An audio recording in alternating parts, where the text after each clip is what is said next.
তো আজকে আমাদের গ্রামের শেষ দিন। তো পুকুর যে সবজি বাগান রয়েছে, এই সবজি বাগান থেকে বেশ কিছু সবজি আমরা নিয়ে যাব। তো এখানে অনেক বড় বড় লাল শাক আছে, আমি এখন লাল শাক তুলবো। তো এই যে এইগুলো হচ্ছে পুকুর নিজের হাতে লাগানো লাল শাক। তো আসলে এইগুলা একদম অর্গানিক, কোনো সার নাই। তো এইগুলা অনেক মজার, আমি খেয়েছি। তো আমাকে কিছু বিটকপি দিয়ে দিচ্ছে, আর আমি কিছু এখান থেকে লাল শাক নিয়ে যাব। তো সবগুলোই আমার ফুফুদের খেতে হয়, সব নিজেরা হাতে লাগায়।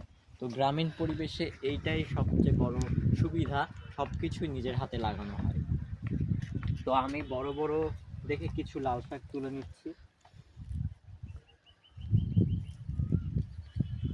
এটা হচ্ছে আমার ফুফুদের ঘের।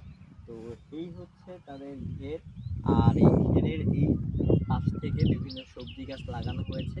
তো আমার এই গাছটা, অর্থাৎ আমার এই সজনে গাছটা দেখে অনেক ভালো লেগেছে।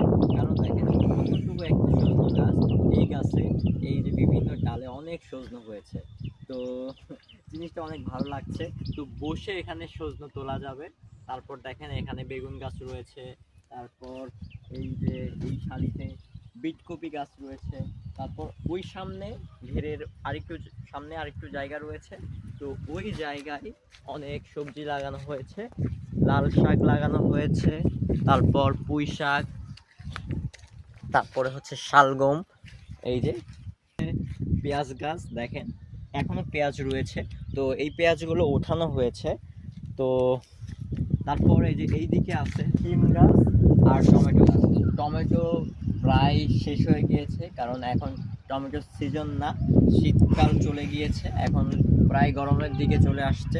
তো এই হচ্ছে গ্রামের বাড়ির এক অন্যরকম মজা, এক জায়গায় সব কিছু থাকে, গরু, ছাগল, সবজি, ঘের, বাসা, অসাধারণ এক কথায়। ছবি উঠেছে।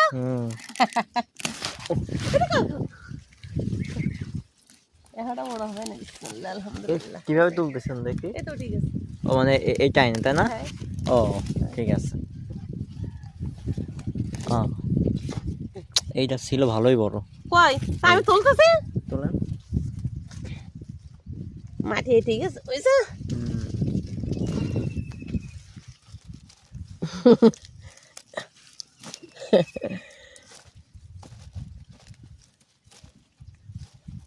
মাটি ঠিক আছে তো।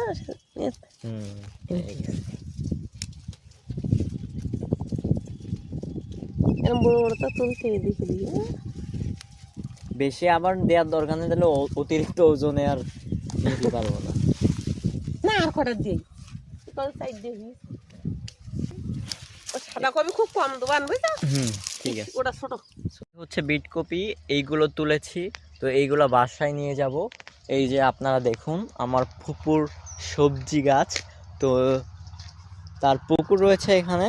তো এই পুকুরের আশপাশে বিভিন্ন সবজি গাছ লাগিয়েছে, বিটকপি, বেগুন, তারপরে শালগম। তো এটাই হচ্ছে গ্রামীণ পরিবেশের সবচেয়ে সুন্দর মুহূর্ত। তো এই যে পুকুর বা ঘের, এর পাশে রয়েছে হচ্ছে গোল গাছ। তো আমরা সুন্দরবনে গোল গাছ নাম শুনেছি, তো একদম সরাসরি আমি দেখছি এটি হচ্ছে গোল ফল। এটি এই যে গোল ফল, আর এটি হচ্ছে গোল গাছ। তো গোল পাতা আমরা শুনেছি এটি দিয়ে হচ্ছে ঘর বানায়। তো গ্রামীণ পরিবেশে, বিশেষ করে দক্ষিণ অঞ্চলে যে গ্রামীণ পরিবেশ রয়েছে, এটা আপনাদের সবাইকে মুগ্ধ করবে। আপনারা যারা গ্রামে যাননি তারা অবশ্যই গ্রাম দেখে আসবেন আপনাদের নিজেদের। এটা আলাদা একটা অনুভূতি, আলাদা একটা ফিলিংস। শহরে থাকতে থাকতে আমাদের বোরিংনেস কাজ করে। তো মনটাকে ফ্রেশ করার জন্য অবশ্যই আপনারা আপনাদের গ্রামে ঘুরে আসবেন। আচ্ছা ঠিক আছে।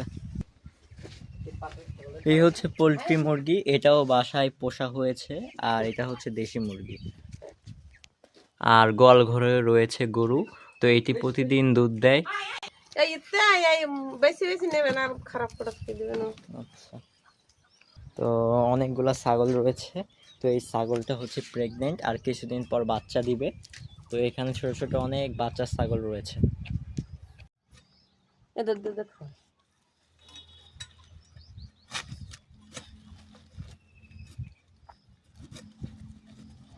মানুষও খাতে পারতেছে, প্রাণীও খাতে পারতেছে।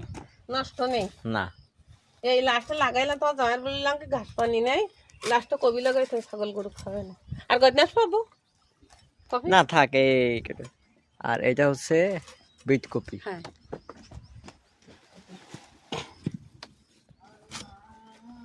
এই বিট কপি ঢাকায় 150 টাকা 120 টাকা কেজি।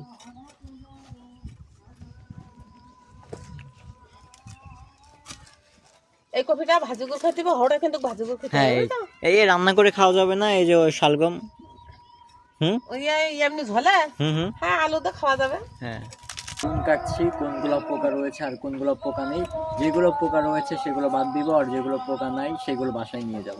এইগুলো হচ্ছে অর্গানিক, কোনো ফরমালিন নাই, একদম অর্গানিক বেগুন। তো এই যে আমার পাশে এই যে ছাগলগুলা এই যে বেগুন খাচ্ছে, তারপরে যে শালগমের পাতা খাচ্ছে, তারপর এটা হচ্ছে বিটকপির পাতা খাচ্ছে। তো এখানে কোনো জিনিসই নষ্ট হয় না, পশু পাখিরাও খায়, মানুষ খায়, সব কিছু। তো ভিডিওটি ভালো লাগলে অবশ্যই লাইক করবেন, চ্যানেলটি সাবস্ক্রাইব করবেন, বন্ধুদের শেয়ার করবেন। তো আজকের ভিডিও পর্যন্তই, ধন্যবাদ।